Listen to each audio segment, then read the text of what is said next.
all 4 board members of the government's own Social Mobility Commission have dramatically quit in a serious blow to Theresa May's fragile government. In a strongly worded letter to the Prime Minister, Chairman Alan Milburn said the government did not have the necessary energy and focus to pursue the Commission's agenda, even if Mrs May herself was personally committed to tackling social injustice.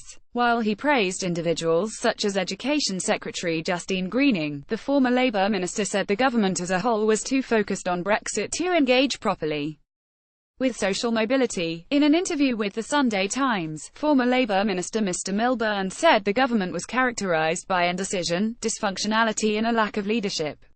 He said ministers needed to do more work to tackle deeply ingrained inequality in education, housing and low wages, particularly after recent projections suggested wages would take 20 years to return to their level before the 2008 financial crisis.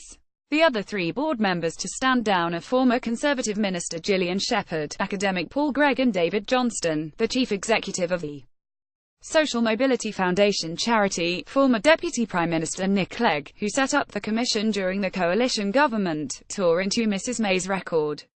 In his resignation letter, Mr Milburn made clear his frustration at a lack of progress, saying, "I have little hope of the current government making the progress I believe is necessary to bring about a fairer Britain. It seems unable to commit to the future of the Commission as an independent body or to give due priority to the social mobility challenge facing our nation."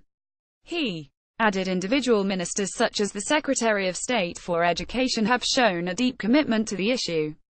But it has become obvious that the government as a whole is unable to commit the same level of support. It is understandably focused on Brexit and does not seem to have the necessary bandwidth to ensure that the rhetoric of healing social division is matched with the reality. "I do not doubt your personal belief in social justice, but I see little evidence of that being translated into meaningful action." He also cited the disappointing and puzzling failure to appoint key members to the Commission's team or to iron out key questions about its role, remit and resources.